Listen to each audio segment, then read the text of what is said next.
이 세상은 하나님의 뜻과 계획대로 진행되고 있습니다. 삼일체 하나님께서 세상을 만드시기 전에 어떤 특별한 뜻을 세우셨습니다. 그리고 그 뜻을 위해 변함이 없는 영원의 세계 한복판에 시공간의 역사를 펼치십니다. 마치 우리가 넓은 잔디밭 가운데 말려있던 돗자리를 펴듯 시공간의 세계를 쫙 펴신 것이죠.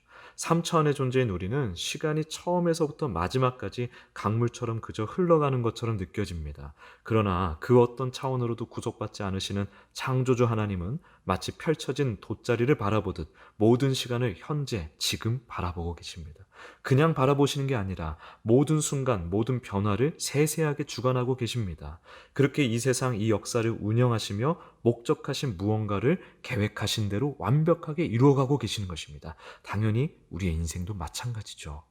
사실은 이런 표현도 시간에 갇힌 우리 인간의 표현이기도 합니다. 우리는 사실 시간을 초월한다는 게 무엇인지 제대로 이해할 수 없습니다. 그래서 어쩔 수 없이 우리의 시간적인 개념을 가지고 하나님의 역사를 설명할 수밖에 없는 것이죠. 그래서 하나님이 뜻을 세우시고 지금 이루어가고 계신다라고 말하는 것입니다.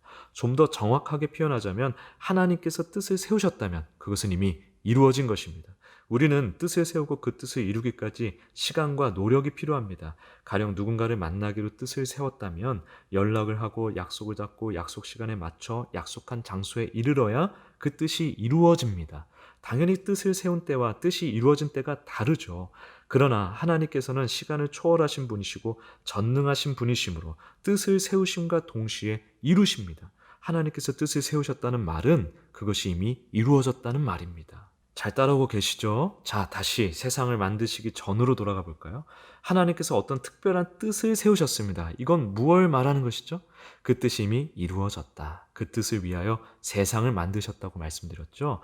그런데 영혼의 차원에서 뜻을 세우시고 이미 이루셨다면 왜 굳이 이 세상, 즉 시공간의 역사를 창조하시고 그 안에 온갖 피조물을 채우시며 또한 하나님의 형상을 닮은 사람을 만드시고 사람의 타락을 허용하시며 또한 그 중에서 어떤 민족을 선택하시고 나중에는 성자 하나님이 이 세상에 오셔서 사람을 위해 죽으시고 부활하시고 그 예수님을 믿어 구원을 얻는 자들이 생겨나는 등 이런 과정을 왜 굳이 이 시간 안에서 이루어가고 계시는 걸까요?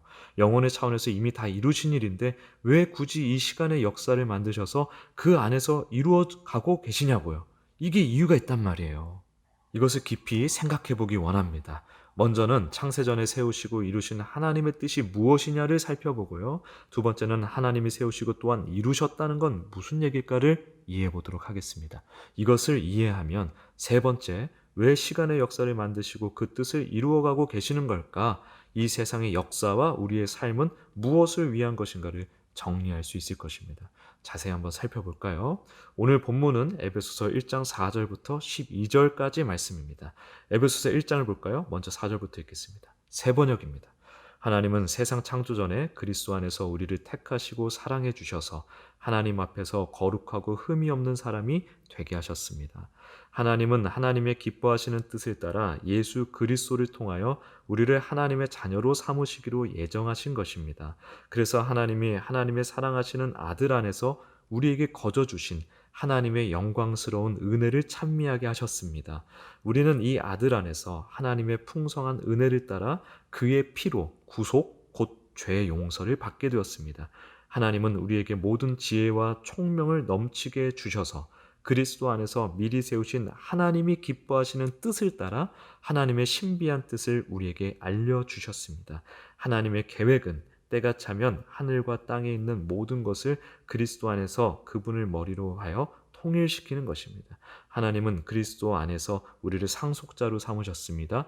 이것은 모든 것을 자기의 원하시는 뜻대로 행하시는 분의 계획을 따라 미리 정해진 일입니다. 그것은 그리스도께 맨 먼저 소망을 둔 우리로 하여금 하나님의 영광을 찬미하는 사람이 되게 하시려는 것이었습니다. 일단 여기까지 읽겠습니다. 가장 먼저 하나님이 세상을 만드시기 전에 세우신 뜻이 무엇인지 보겠습니다. 4절을 보면 그리스도 안에서 우리를 택하시고 사랑해 주셔서 하나님 앞에 거룩하고 흠이 없는 사람이 되게 하셨습니다. 라고 말씀하고 있죠. 하나님의 뜻이 뭐냐면 먼저는 우리를 택하시고 사랑하시는 것입니다. 이게 무슨 말이냐면 삼위 하나님께서는 지극한 사랑, 우리가 감히 상상할 수도 없는 사랑을 영원 전부터 누리셨습니다. 우리는 사랑에 제약이 있습니다. 나를 전부 주고 싶을 만큼 사랑하는 대상이 있다더라도 나를 다 줄 수가 없습니다. 물리적인, 육체적인 제약이 있는 것입니다. 결정적으로 아무리 사랑해도 그 사랑은 영원할 수 없습니다. 우리 모두는 늙고 죽기 때문입니다. 진정한 사랑의 반대말은 미움과 증오가 아니에요. 죽음입니다. 죽음이야말로 완전한 사랑, 영원한 사랑의 가장 큰 회방꾼입니다. 네, 그런데 하나님은 이러한 제약이 없으십니다. 그렇기에 성부, 성자, 성령 하나님께서는 서로에게 자신의 전부를 완전하게 내어주시고 받으실 수 있습니다. 이 세상 전부를 합쳐도 감히 견줄 수조차 없는 존귀하신 하나님께서 자신의 모든 존재를 서로에게 드리는 그 사랑은 정말 뭐 어떻게 설명하기도 벅찹니다. 이렇게 영원전부터 지극한 사랑으로 하나 되어 존재해 오신 하나님이십니다. 말씀에서 말하는 사랑은 그런 사랑을 말하는 것입니다. 우리는 상상할 수도 없는 하나님만이 누리시는 하나님의 사랑, 삼위일체 하나님께서만 누리시던 그 사랑을 누군가와 함께 하시길 원하셨고 그 대상으로 우리를 택하셨다는 것입니다. 하나님만이 누리시는 지극한 사랑을 함께 나눌 대상으로 우리를 택하시고 하나님이 하나님을 사랑하듯 우리를 사랑하신다. 이것이 세상 창조 전에 세우시고 이루신 하나님의 뜻입니다. 어찌 보면 우리가 성경을 통해 발견할 수 있는 가장 원초적이고 최상위에 있는 하나님의 목적일 것입니다. 이어서 볼까요? 그렇게 택하신 사랑의 대상인 우리를 하나님 앞에서 거룩하고 흠이 없게 하셨습니다. 라고 말씀하고 있죠. 일단 하나님 앞에 거룩하고 흠이 없는 존재가 있습니까? 그런 존재가 있을 수 있습니까? 없습니다. 우주 만물 그 어떤 것도 하나님 앞에 거룩하고 흠이 없는 존재로 인정될 수 없습니다. 하나님 앞에 거룩하고 흠이 없는 존재로 인정받을 수 있는 존재는 역설적이게도 하나님밖에 없으십니다. 우리를 하나님 앞에 거룩하고 흠이 없는 존재로 만드셨다는 말은 곧 하나님의 사랑을 누릴 자격이 있는 대상으로 만드셨다는 것이며 이는 우리를 하나님과 같이 만드셨다는 말과 같습니다. 알고 보면 정말 너무나 엄청난 말씀입니다. 어쨌든 이것이 또한 하나님의 뜻입니다. 하나님의 사랑을 함께 누릴 대상으로 우리를 택정하시고 거룩하고 흠이 없게 하시는 것, 이것을 영원의 차원에서 이미 이루신 것입니다. 이미 우리를 그렇게 택정하시고 사랑하셔서 거룩하고 흠이 없는 존재로 만드셨습니다. 이것이 하나님의 기쁘신 뜻, 세상을 만드시기 전에 세우시고 이루신 그 뜻입니다. 그리고 이어서 이 뜻을 이루기 위한 방법이 나오는데 그것이 바로 5절 말씀입니다. 하나님은 하나님의 기뻐하신 뜻을 따라 예수 그리스도를 통하여 우리를 하나님의 자녀로 삼으시기로 예정하신 것입니다. 할렐루야! 하나님의 사랑을 함께할 대상으로 우리를 택정하셔서 하나님 앞에 거룩하고 흠이 없는 존재로 만드시는데 그 방법이 뭐냐면 바로 성자 하나님 예수 그리스도를 통하여 우리를 하나님의 자녀로 삼아버리시는 것입니다. 왜냐? 생각해 보세요. 하나님만이 누리시는 사랑을 누리기 위해선 하나님처럼 되어야 합니다. 시간을 초월한 영생자가 되어야 하며 하나님 앞에 거룩하고 흠이 없는 온전한 자가 되어야 합니다. 그게 되어야 영원하고 지극한 하나님의 사랑을 받아낼 수 있는 것이죠. 그게 되어야 하나님의 사랑에 반응하여 하나님을 사랑할 수 있는 것이죠. 이해되시죠? 그런데 도대체 어떤 존재가 하나님처럼 될 수 있습니까? 그래서 아예 택정한 우리를 예수 그리스도 안에서 하나님의 자녀로 삼아버리시는 것입니다.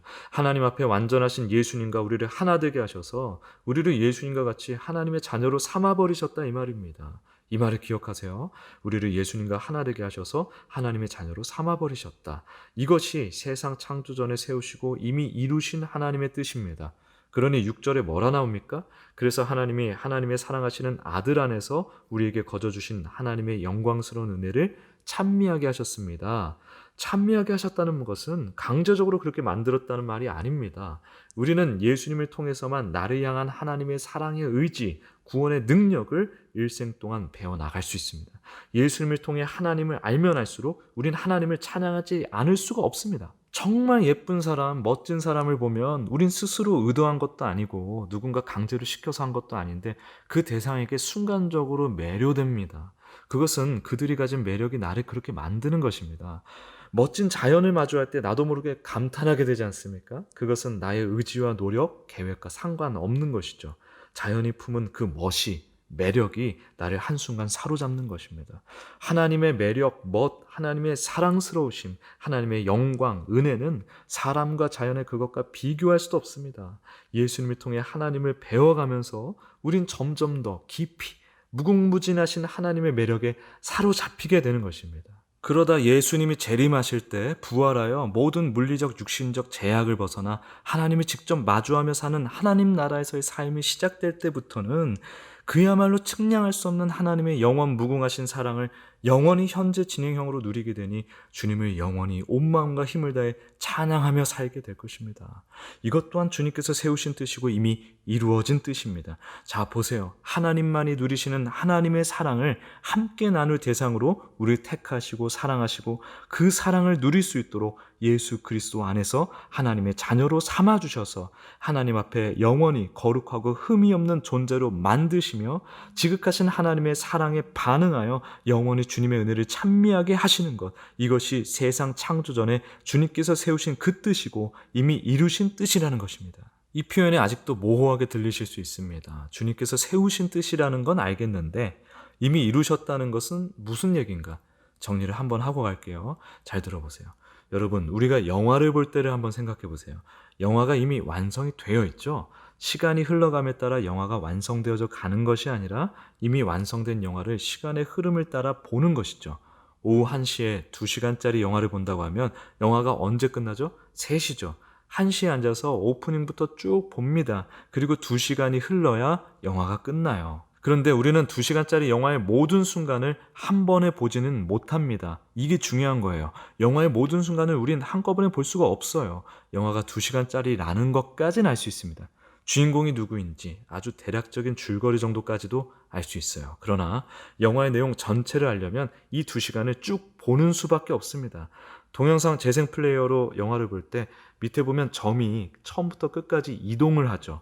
그 점이 이동할 때마다 바뀌는 화면을 우리가 보는 것이지 모든 화면을 처음부터 다 볼 수가 없단 말입니다. 너무나 당연한 얘기인데 이것이 중요한 힌트가 됩니다. 우리는 시간을 얘기하지만 과거와 미래로 갈 수가 없어요. 과거와 미래는 우리가 볼 수 없는 시간입니다. 그저 현재라는, 지금이라는 점이 움직이는 것을 따라 사는 것입니다. 지금이라는 점이 움직이면서 지금을 사는 거예요. 그렇죠? 우리는 지금만 사는 존재인 것입니다. 그런데 이 세상의 모든 역사는 이미 완성되어져 있습니다. 하나님께서 뜻을 세우셨다는 말은 뭐라고 말씀드렸죠? 이미 이루어진 것이다. 영원의 차원에서. 그러니까 이미 이 세상의 처음부터 끝까지 이미 완성되어 있다는 것입니다. 예수 그리스도가 주인공이십니다. 그리고 예수 그리스도 안에서 이미 하나님의 자녀로 택정받은 우리도 주인공입니다. 삼일체 하나님과 영원히 사랑하며 살게 하기 위하여 예수 그리스도를 중심으로 시나리오를 만드셨고 이 시나리오를 영화로 구현하셨고 그 구현한 영화가 재생되고 있는 것, 이것이 이 세상이고 곧 시공간의 역사라는 거예요. 그럼 왜 이 영화를 재생시키고 계신 걸까? 이유가 분명합니다. 하나님께서 택정하신 하나님의 자녀에게 하나님께서 세우신 그 뜻을 가르치고 하나님의 놀라우신 사랑과 은혜를 깨닫게 하시기 위함입니다. 하나님의 하나님 되심을 자녀에게 가르쳐주기 위해서 만드신 영화, 이 세상이라는 거예요. 이 세상은 하나님의 자녀를 향한 교육 영화입니다. 무엇을 교육하나요? 하나님을 교육하는 것입니다. 그런데 우리가 막연하게 창조주다, 절대자다라고 하면 하나님의 진심을 이해할 수가 없어요. 사람 속도 모르는데 심지어 자기 자신도 속이는 게 인간이잖아요. 하나님의 마음 중심을, 그 진심을 어떻게 이해하고 받아들일 수 있겠습니까? 그래서 성자 하나님께서 예수 그리스도로 이 시간의 역사 한복판에 찾아오신 거예요. 스스로는 도무지 찾을 수도 감지할 수도 깨달을 수도 없는 자녀를 위해 예수님이 오신 것입니다. 그러니까 예수 그리스도가 아니면 먼저는 우리는 이 세상 자체를 이해할 수 없어요. 부분 우리의 죄성대로 입맛대로 해석할 뿐이지 이 세상의 본질을 깨달을 수가 없단 말이죠. 나아가 예수님이 아니면 하나님을 알 수가 없습니다. 예수님을 아는 것이 하나님을 아는 겁니다. 성령님의 임재 가운데 예수님과 깊은 사랑의 교제로 나아가는 것이 성도의 삶인데 이 예수님을 빼고 온통 이 세상에서의 내 영광, 가치를 챙기기 위해 하나님 하는 것은 하나님의 뜻과 아무 상관없는 그냥 우리의 종교놀이에 불과한 거란 말이에요. 자, 그러니까 하나님께서 하나님을 가르쳐 주시기 위해 예수 그리스도를 주인공 삼은 시나리오를 만드셨고 이를 완벽하게 구현해낸 영화를 완성하셨습니다. 이 세상의 모든 역사는 바로 이 영화라는 거예요. 영화라고 비유하는 게 부족하게 느껴지시면 리얼한 체험 현장이라고 한번 생각해 보세요. 예전에 제가 봤던 미국 드라마인가요? 안드로이드가 사람과 똑같이 생겨서 웬만하면 구별을 할 수가 없을 정도로 기술이 발전한 시대예요. 그래서 어느 사업가가 이 안드로이드 기술을 통해 가상 현실을 구현합니다. 미국 서부 개척 시대를 그대로 재현해 놓은 아주 거대한 세트장을 만들고요. 그 안에 수많은 안드로이드 로봇을 배치시켜서 그 시대에 있었을 다양한 사람 역할을 하게 만들어 놨어요.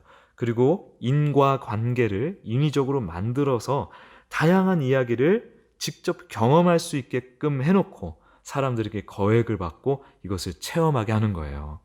그곳에 입장한 진짜 사람들이 정말 영화 속 주인공처럼 다양한 재미있는 체험을 하게 됩니다. 막 인디언들이랑 총격전을 벌이기도 하고 술집에서 이성 친구를 막 사귀기도 하고 악당들을 처리하기도 하고, 그러니까 정교하게 만들어진 가상의 현실이다 보니 어떤 사람은 어느새 그곳이 진짜 세계라고 착각하는 사람들도 발생합니다.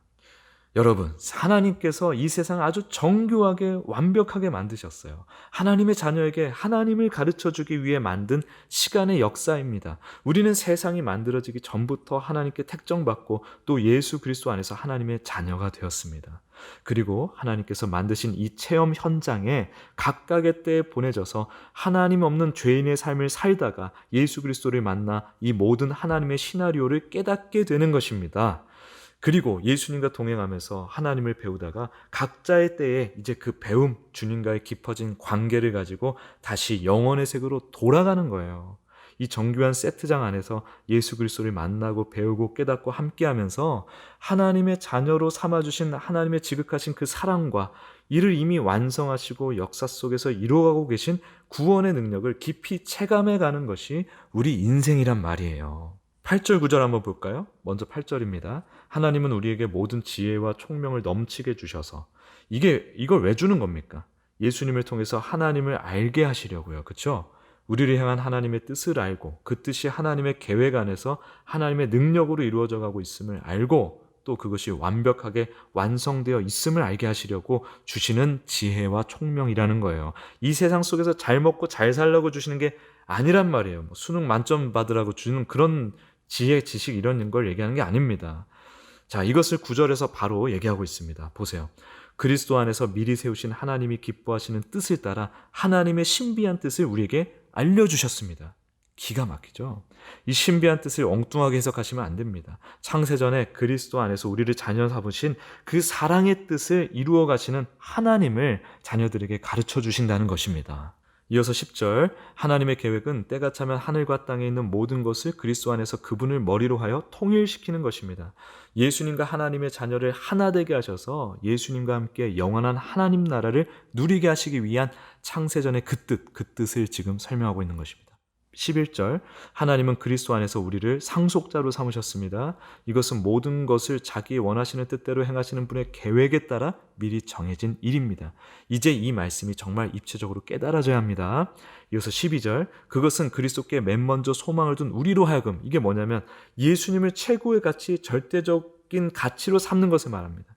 그런 우리로 하여금 하나님의 영광을 찬미하는 사람이 되게 하시려는 것이었습니다. 할렐루야. 이 엄청난 뜻이 창세 전에 세워졌고 이미 이루어졌으며 이 시간의 역사 안에서 이루어져 가고 있습니다. 우리는 자녀로 부름받아 예수님을 통해 이 뜻을 배워가는 인생이란 말입니다.